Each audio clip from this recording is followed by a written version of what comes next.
Hey, everybody. Welcome back. As you know, myself, I am Jennifer Bulbrook with I Am Somebody, and I have a co-host usually, Isabel Bradburn Jackson with Dear Divine Goddess.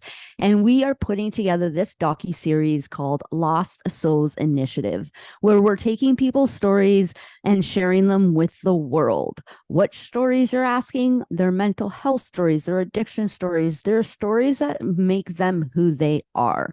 And so today we are welcoming two to the series, whatever you want to call it. So welcome to.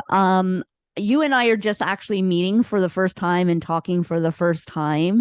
You know Isabel. So I guess what I'll just do is kind of hand over the mic to you. You can kind of tell me who you are, how you know Isabel, and we'll just kind of go from there. Yeah. My name's Tu. I know Isabel just growing up as children, and yeah, we've grown up together, and we both helped and support and assist each other, and yeah, that's where when we continue to do that, so it's all good. Awesome. When you say you guys support each other and there for each other, um, and you've been there for each other for quite some time, can you tell us a little bit more about what that kind of looks like from, I guess, a guy's perspective? Because me and her, we are there for each other and that from girl's perspective. And I have, my girl and my guy, like I have my guy friends but I don't know from your perspective as a male what that all entails for you. Um, I'd say probably one example is she listened and she knew that at one point, one time in my life, I was stranded. I didn't have anywhere to go. And she was that person who was just like, my couch is yours. So, that's an example of, supporting and then being nice and giving me a nice thought for another day. You know what I mean? So Yeah. I have yeah. a similar experience with Isabel. I too slept on her couch for some time. And that's okay. And Yeah. that's the respect will always be there. Like it's great to me. So. Yeah, absolutely. What are some of the struggles that you personally go through with respect to mental health? Do you have any diagnoses or do you ever just feel like, I need to get away? Um, no, I haven't really gotten like looked at for anything like that. No, I just sort of like deal with it on my own. That's about it. Yeah. Um, I was given medication in my early 20s. I took some of that and I just felt that it just wasn't right for me. So I just sort of stopped myself and then I sort of figured it out myself. So it's one of those things. So what would you say is your biggest struggle or has been your biggest struggle? Um, Probably in like I don't know. Just like I don't know. I don't know. Sometimes it's not that bad. I don't know. That's Yeah. all. Yeah. Uh, Yeah, sometimes it's not that bad, right? And sometimes we do struggle. And I guess it's like kind of become a norm to us the way we have learned just to live. It's just like when somebody asks, and I have the same response too when people talk to me, like, what's your trauma in that? I'm like, I don't know. Like I don't really feel like I have trauma. And so I feel like I give the exact same answer when somebody's like, what's your trauma? I'm like, I don't really have trauma. But other people would say when I tell them my story that you have lots of trauma. But to me, it's just my story, it's my life, and it's what I make it, and I'm not making it trauma. And it sounds like you're not making your shit mean it's a big struggle for you. yeah. I actually try to just embrace it. You know what I mean? Like it's one of those things where that's it. When it's not nice and you make it nice, it ends up feeling pretty good. You Yeah. know. So, Yeah. What would you say about the stigma out there when it comes to men and they shouldn't show their emotions, they shouldn't talk about their feelings and, all of that? Um, it's just the fact of the way it is. and that's okay. I feel that that's okay. For it to be on a man's shoulder, it's fine. But I feel that to put man stuff on maybe female, it's a different game. It's not shouldn't it shouldn't be there. That's my opinion. What do you So mean by that? um, I don't know. It's just like just a man. Just let him do his thing. Let him grind. Let him grunt out. Let him try to find the best in the person, and that's yeah. Try to move with grace for a second. So. Yeah. Yeah. And so with you, when you're feeling like maybe having kind of like a day where you need something or need somebody, like you maybe call Isabel, what do those like down days or down moments look like for you? Um, just quiet, sort of stay quiet. But then Hmm. I snap myself out of it, and then I go and train, and I have my hockey before I have my dodgeball. So I just try to be like productive in that way. And then you end up seeing your people, and they motivate you, and they're telling you you're motivating them three times more. So it's just Hmm. like you just need the ball. So Yeah. Yeah. It's kind of like monkey see, monkey do, but really everyone's kind of just going off each other's back, right? And as soon as the one person kind of stops, it's like that's when things kind of decline for people. yeah, yeah. It's good having a good support system out there. And it sounds like you have a good one. Yes, yeah, like it's just, but it's just sometimes, but you're right though. Sometimes it's like, you get in that funk point sometimes, right? And that's okay. Because sometimes things don't go the way they should for us for a second. And that's when you just veer off and do that, and it figures itself out. Yeah.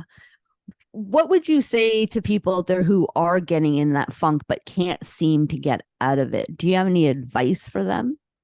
Um, just give a shit for yourself for 1 second. Yeah. It's sort of like, I don't know, it's just like it's just I just do like a bunch of small things that adds up to like some nice things, like just like taking care of yourself, just giving a shit. You know what I mean? Because when I just feel like when you get into the funk there, you have that energy to deal with that. You're still forking out energy and Hmm. time. And I've learned that what you can have your moment, but just try to have a better moment like later. Yeah. So it's yeah. Yeah, you're so right. We do. We have the control rate, and we're spending the energy and the time being down and in a funk when we could really spend that same type of energy and that same type amount of time and do something more productive or something more self-loving than being down in a funk. Because There's being down a funk sometimes, if we dwell in it, is not doing ourselves any favors. no, it's just yeah, like you're just digging a hole. That's it. You just keep digging. You got the shovel in your hand. What are you digging for? You know what I mean? Just Mhm. do something else. It's like Yeah.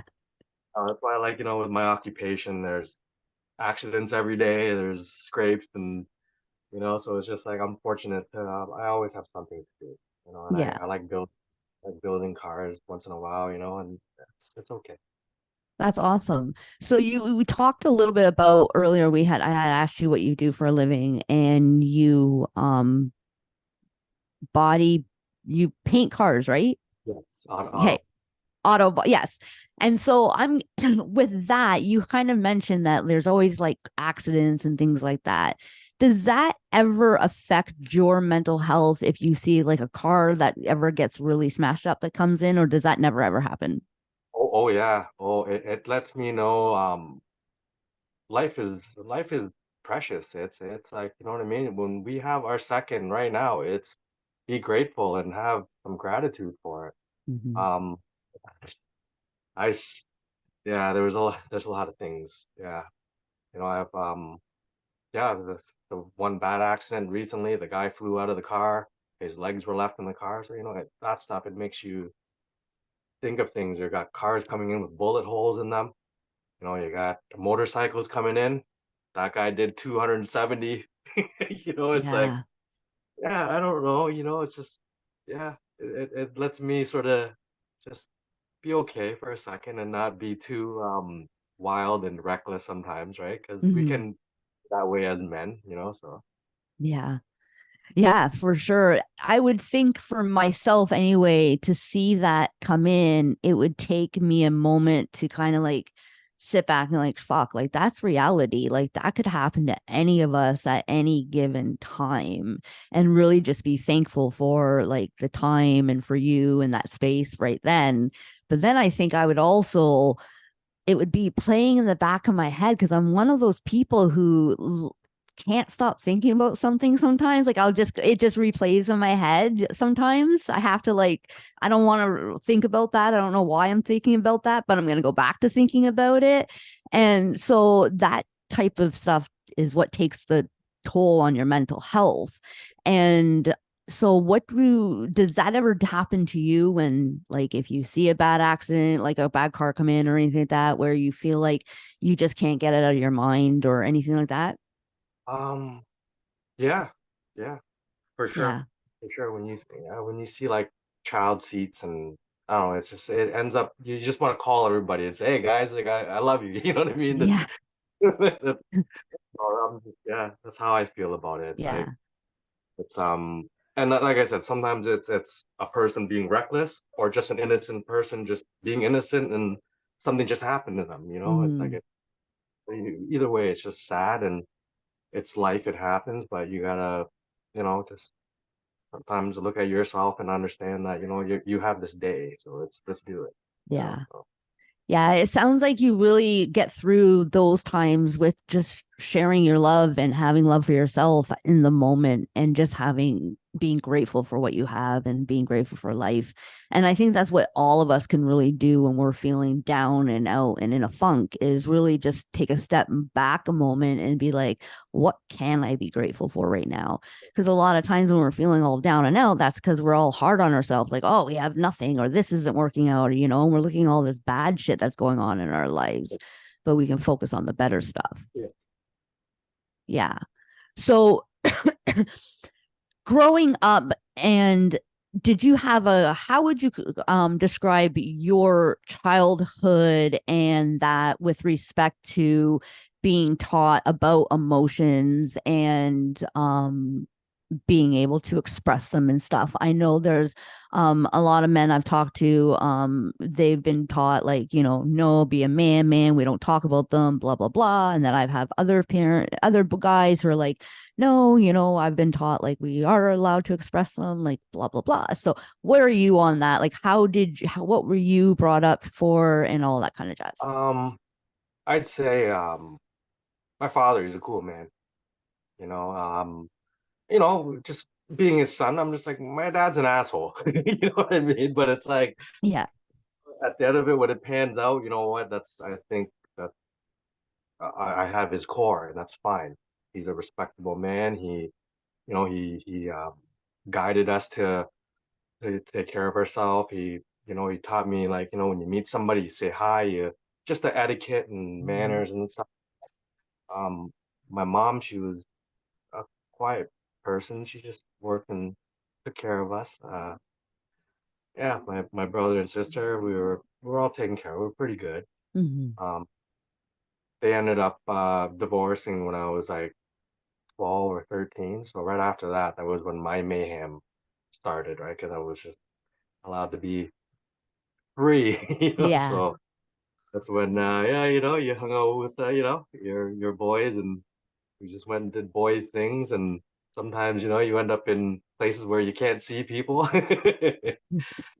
It's called a timeout. So, Tell us a little bit about that. um, I guess I was just like, I just wanted to like prove that I was like a not a guy to be messed with going to high school. So you end up getting into fights and everybody's puffing their chests out, and it's just you just had to keep up or else you were just gonna take a beating. So it's just sort of like, yeah, at the end of the day, nobody wins, right? If Mhm. you end up doing something more to that person, what happens? You end up going away, and you waste your parents' time, you waste, yeah, it's pretty sad, but um I always say some of us men, it's like when we're told that you stick your finger or something in there, it's gonna shock you. We're like, nah, we need to find out for ourselves, right? So it's just that's Yeah. And so you found out for yourself.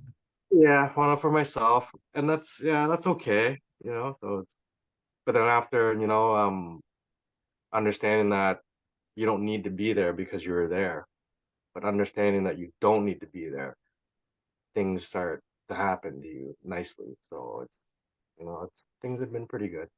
So You talked a little bit about, kind of getting in with like, doing the boy things and kind of doing some things that get you in timeout. What was the experience like when you're in like timeout? it was sort of like um sort of sad because you don't have freedom, right? You're just here with these people who are just like the same nuisance like you. Mhm. Sometimes I just remember most of the conversations. It was just talking about still nuisance shit, right? So Yeah. it's just but at the same time, like I had to go through it to understand that it was my growing pains, and it's that was back then, and I'm not that person no more. I feel that I don't need to prove anything. I think I'm respectful and I'm a gentleman to people, and that's okay with me. You know. Yeah. Do they offer anything while you're in timeout for like helping you get back on your feet or, help with like anger management or drugs or any of that kind of stuff Um, when you go in there? uh, not not really. You sort of have they have the gym and stuff like that to be productive. What was cool was some of the staff. Some of the staff would sit down and just sort of like, hey, what's going on? Like that's all, right? But Mhm. yeah, not really. It's just sort of just like a timeout. Mm. And from 14 to 16, it's like the first phase of, a juvie. And, everybody thought that was bad. Not really. We had cushions on couches. We had our bed had sheets and all this stuff. And there was to me, it looked like a buffet. We went down for breakfast, lunch, and that. I'm like, oh, we got to have seconds. I'm like, okay, cool. And then when we get older, after that, you get into a little bit more shit, and then next thing you know, you get into the real adult thing, and you're just like, this isn't. It's yeah, it's a different game. So it just that's where it sort of clicked me. Like I don't want to sit on these steel stools anymore, and just now let's try to find some skill, and so what was unfortunate was like me getting into trouble. It had to do with like just stealing cars and being reckless with them. But then now I end up working with them. So it's just sort of like shit has to happen for shit to happen, right? Yeah. So it's just and a lot of skills that I use is from my bad skill from the bad times. Like it's just so weird. It's like, how do you uh, unlock this door? And I'm like, you really want me to do it? Just don't, right? So they're just like, oh my God, it's like, yeah, it's just weird, but it's funny. I love it. And it just shows that like, there was always a reason for why you did what you did, right? Because if you didn't do what you did, you wouldn't know these skills now, right? It's pretty cool. It's Um, really you talked a little bit about how it's like a different level when you go from juvie to the next stage. And it was the next stage that really kind of opened your eyes and was like, I need to change. What do you think the in the first level could they have done differently that would have made you been like, I need to change now instead of having to wait to that second level? no buffet, no cushions on the seats, and no that's that's Yeah. Eh? yeah, probably that. Yep. Yeah, that's about it. So some hard, tough love, really. Yes, yes. Because Yeah. when you get in trouble and you're catered, that's not teaching. That's like cool. Like I'm coming back. Yeah. Yeah. If it's not good, you're not gonna go back, right? Yeah. Nowadays they call it 1 star or 5 star, right? Yeah. And it's interesting you say that, I guess, because I hear so many people, well, I guess there's always a two-sided coin, right? I hear so many people that say that prison is they need to kind of let up a little, and it's, they're not treating them like humans because of the way that they don't have like the type of food and the bedding and all that kind of jazz.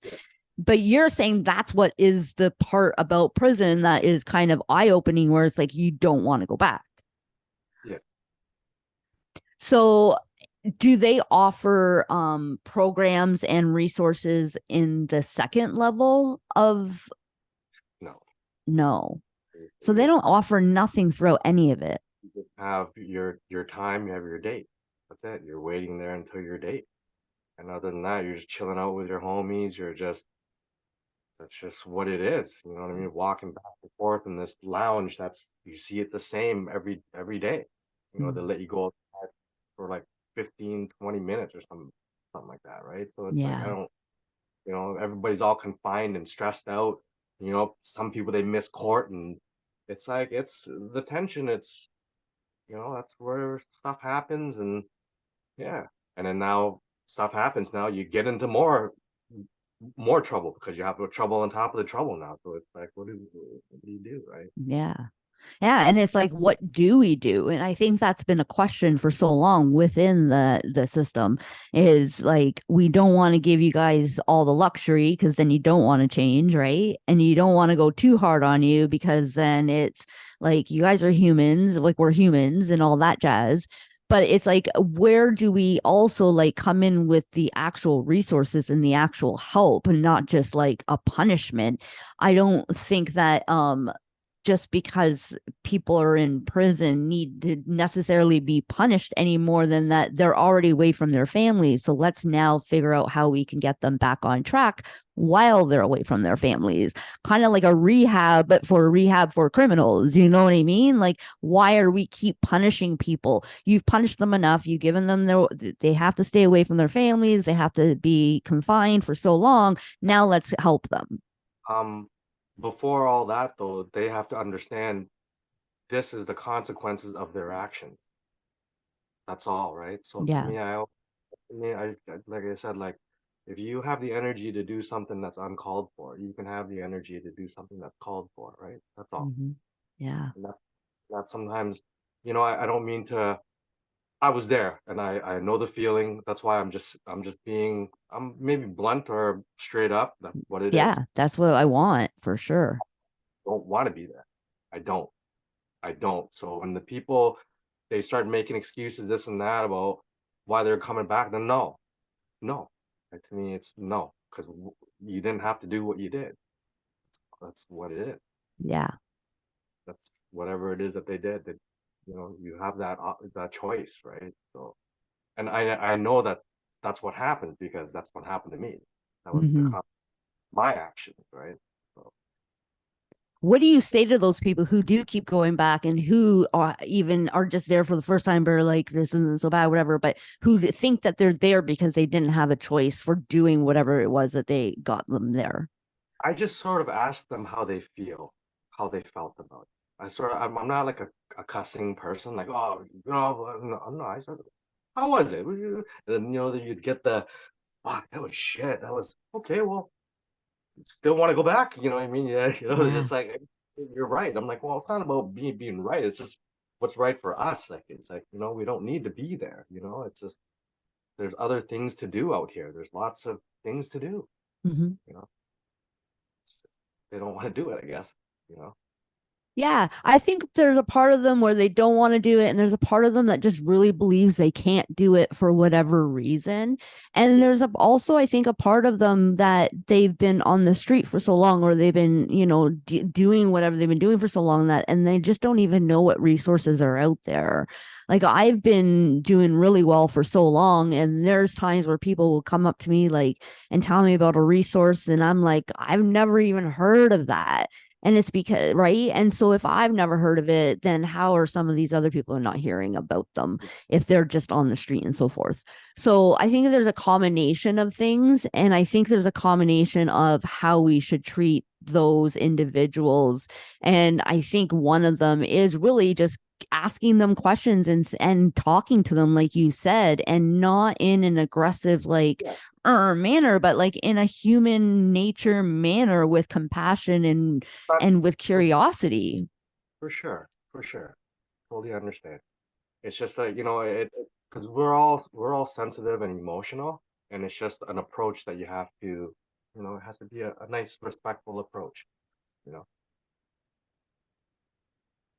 If you could see any one thing change with, say, the youth court, the youth criminal system, what would you say would be probably the things that you would want to see change within that, if anything?